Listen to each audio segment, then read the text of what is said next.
دیکھیں جی جلسے کی برکات، جلسے کے جو مزے، کس طرح لوگ اعلان سنیں۔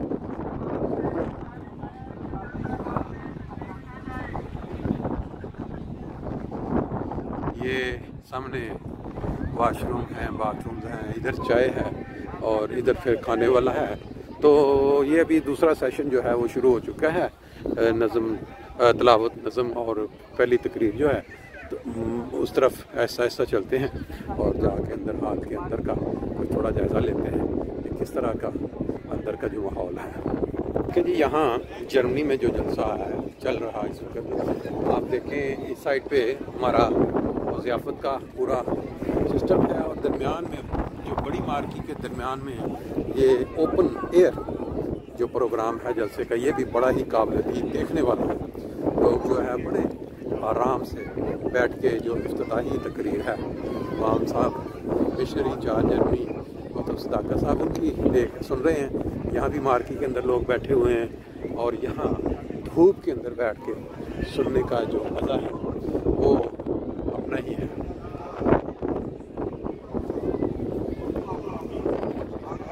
ہزاروں کی تعداد میں لوگ باہر بیٹھ کے انجوائے کر رہے ہیں اوپن ایئر جلسہ۔ شاید یہ بھی منظر کم ہی دیکھنے میں ملتا ہے اس طرح جلسوں میں جب موسم اچھا ہو۔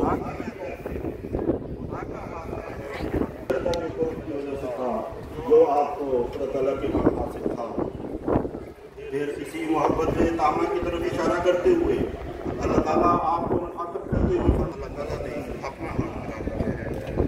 سامعین کرام، نبی کریم صلی اللہ علیہ وسلم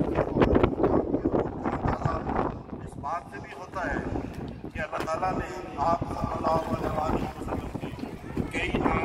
یہ ایک منظر ہے، یہ باہر کا بہت ہی حسین منظر، بڑی مزیدار ہوا چل رہی ہے، لوگ بیٹھ کے انجوائے کر رہے ہیں۔ اب اندر کا منظر بھی دکھاتے ہیں۔ صلی اللہ علیہ وسلم کا مقام اور آپ کی شان ظاہر کرنے کے لیے آپ صلی اللہ علیہ وسلم کو خدا کے الفاظ سے یاد کرتے ہیں۔ پھر خود آئے گا اور وہ باغبانوں کو سنا دے گا۔ یہاں مالک کے آنے سے مراد نبی کریم صلی اللہ علیہ وسلم کا آنا ہے اور آپ کے آنے کو خدا کے ظہور سے تعبیر کیا گیا ہے، کیونکہ آپ خدا تعالیٰ کی تمام صفات کو اپنے اندر لیے ہوئے تھے۔ سامعین کرام، مکہ سے بیت المقدس تک اور بیت المقدس سے آسمانوں تک اور آسمانوں سے ہمارے پیارے آقا حضرت محمد مصطفیٰ صلی اللہ علیہ وسلم کے روحانی ارتقاء کے معراج کی عظیم مثال ہے۔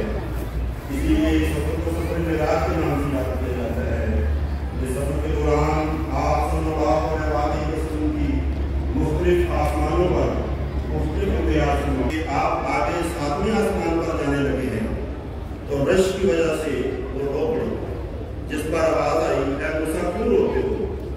حضرت موسیٰ نے کہا، اے میرے اللہ، روتا اس لیے ہوں کہ یہ نوجوان میرے بعد آیا اور مجھ سے آگے نکل گیا۔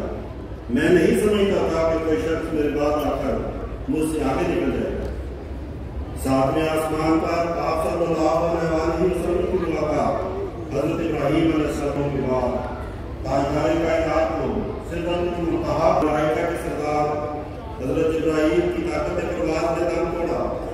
وہیں سے چاروں بشر اور سرور کونین حضرت محمد مصطفیٰ صلی اللہ علیہ وسلم نے عظمتوں اور رفتوں کا لازوال سفر شروع کیا۔ سدرۃ المنتہا کا مقام عالم مقام کی آخری حد اور لامکان کا پہلا زینہ ہے۔